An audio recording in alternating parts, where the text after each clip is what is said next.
كيف ما شفتوا في العنوان غادي تفهموا الفلسفة في 5 دقائق. اليوم عندنا مجزوءات الوضع البشري. نقول لكم انا العناوين الكبار ومن بعد غنطرق ليهم واحد بواحد. عندنا تقديم ديال المجزوءة، شنو هي هذا الوضع البشري، او بالاحرى علاش كتهضر هذه المجزوءة، شنو المواضيع اللي كتصدم، وغادي نعطيهم لكم. اذا مجزوءات الوضع البشري هي الحالة اللي كيتواجد عليها الإنسان، بمعنى هي كتهتم بقضايا الإنسان هو كشخص ومع الغير والأصل الوجود ديالو.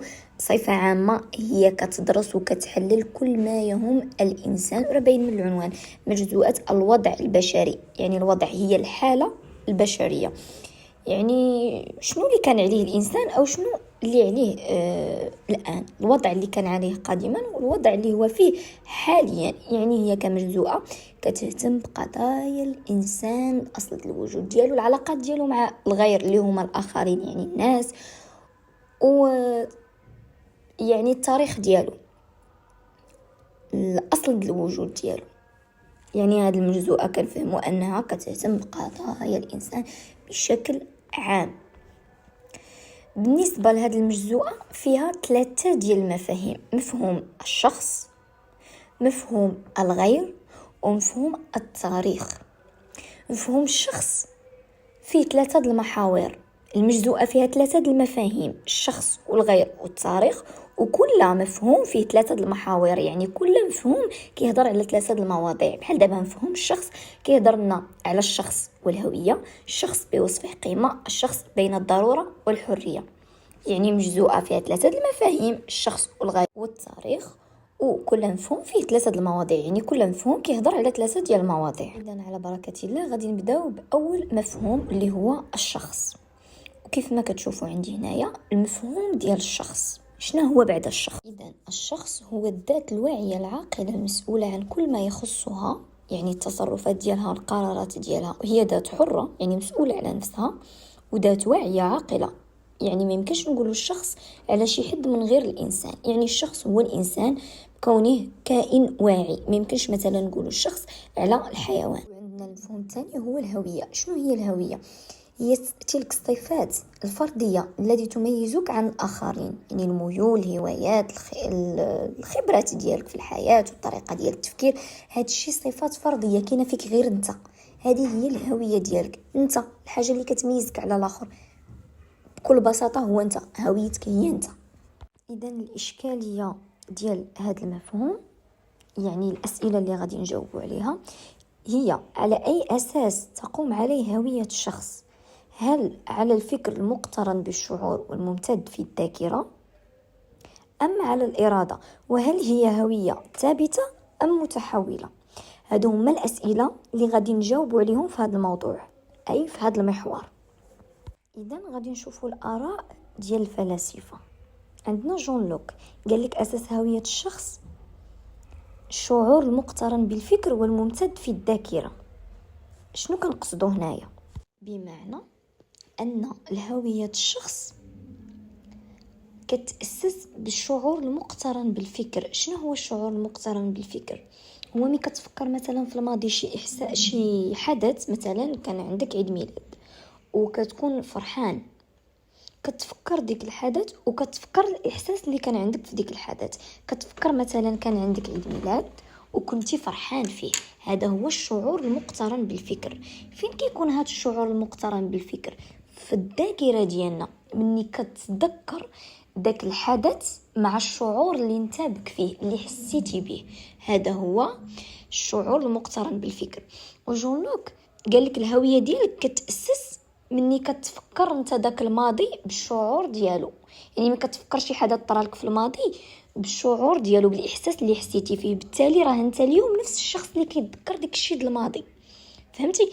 انت اليوم نفس الانسان اللي كيتذكر داك الحدث اللي طرالو في الماضي. بالتالي هذه هي الاساس د الهويه ديالك، كيربطوا بالشعور المقترن بالفكر، يعني الاحساس وديك الشيء اللي تذكرتي. بطبيعه الحال ديك الشيء اللي تذكرتي بواسطه الذاكره، يعني الذاكره هنا اداه ديال التذكير. وديكارت قال لك هويه الشخص تتاسس على العقل والتفكير فقط، بحال اللي كيقول في الكوجيتو انا افكر اذا انا موجود. هذه كلنا عارفين هاد المقوله ديالو.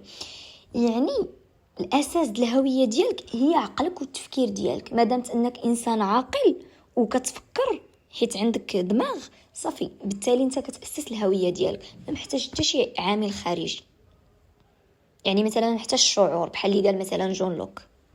اذا نعاود ندير معكم ريفيزيون. جون لوك قال لك اساس هويه الشخص الشعور المقترن بالفكر. الشعور يعني الاحساس ديالك مع التفكير، والممتد في الذاكره اللي كيكون بواسطه الذاكره. يعني الاساس ديال الهويه ديالك انك كتذكر داكشي ديال الماضي بالاحساس ديالو عن طريق الذاكره. هذا هو الاساس ديال الهويه ديالك. وديكارت قالك الهويه الشخص هي العقل والتفكير فقط. لو فيت انك انسان عندك عقل وتفكر صافي، يعني ما محتاج حتى شي عامل خارجي، لا شعور لا حتى شي حاجه. وغادي نشوفوا فيلسوف اخر اللي هو شوبنهاور. قالك تتاسس هويه الشخص بواسطه الاراده، بكونها تلك القوه الخفيه الداخليه للانسان وهي اراده ثابته. بمعنى مادام عندنا رغبه واراده في الحياه اكيد غادي تاسس الهويه ديالنا. كيقول ان الاراده هي تلك القوه الخفيه الداخليه للانسان. هي القوه ديالك كانسان الداخليه اللي مخبيه فيك انت كانسان. ما دامت عندك داك الاراده في الحياه والرغبه في الحياه فانت غتاسس الهويه ديالك اكيد. واضح؟ انا درت لكم واحد الاستنتاج صغير وشرحت لكم بابسط طرق المواقف الفلاسفه. حاولت نعطيهم لكم بخير الكلام ما قل ودل. الخلاصه ان هويه الشخص لا يمكن تحديدها. شوبنهاور أسسها على الإرادة في الحياة، ديكارت أسسها على العقل والتفكير، وجون لوك أسسها على الشعور والفكر المقترن في الذاكرة. يعني أسسها على الإحساس والفكر يعني ديالنا، ديكشي اللي داز مثلا اللي بطبيعة الحال بواسطة الذاكرة. وبطبيعة الحال كيبقى الرأي ديالك الشخصي. ألوغ أنا عطيت ديكشي مختصر في المواقف الفلاسفة، ولكن الشرح عطيته مفسر ومعمق. يعني انت مني مثلا غتبغي تحفظ غادي تركز غير على داكشي اللي مختصر كفكره، ولكن مني غيكون عندك الفهم ديال الشرح ديال هاد المواقف، يعني فهمتي هاد المفهوم، غادي تكتب ديك الفكره وغادي تشرحها بلا ما تحتاج تحفظ موقف طويل. لا، غتحفظ غير موقف ملخص، ولكن انت حيت فاهم شنو هو هذاك المفهوم وعلاش كيهضر ديك الموضوع او ديك الفيلسوف اش تيقصد بديك الفكره ديالو. من تما غادي تدوز تفسر هذيك الفكره. باش كنفسروها بالشرح بالمثال بحال الطريقه اللي عطيتكم دابا. انا كنعطيك فكره فيها غير سطر، ولكن الشرح راه كنشرح لك مده طويله. نفس الشيء في الفلسفه، نفس الشيء في المرحله ديال المناقشه اللي كنحتاجوا فيها المواقف الفلسفيه. كنتمنى يكون الشرح واضح ومفهوم. وكيف ما قلت لكم ما تعتمدوش فقط على دوك الملخصات اللي كنشوف في الانترنت.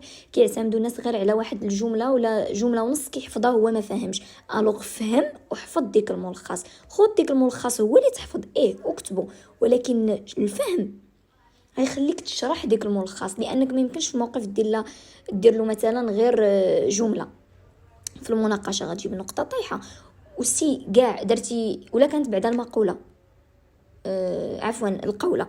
ما يمكنش اصلا دير غير ديك الفكره هكاك صغيره. لا، اصلا خصك تشرحها في المنهجيه ديال القوله، لانه في المنهجيه ديال القوله بنفسها كتعطي ديك الاطروحه يعني الفكره وكتشرحها.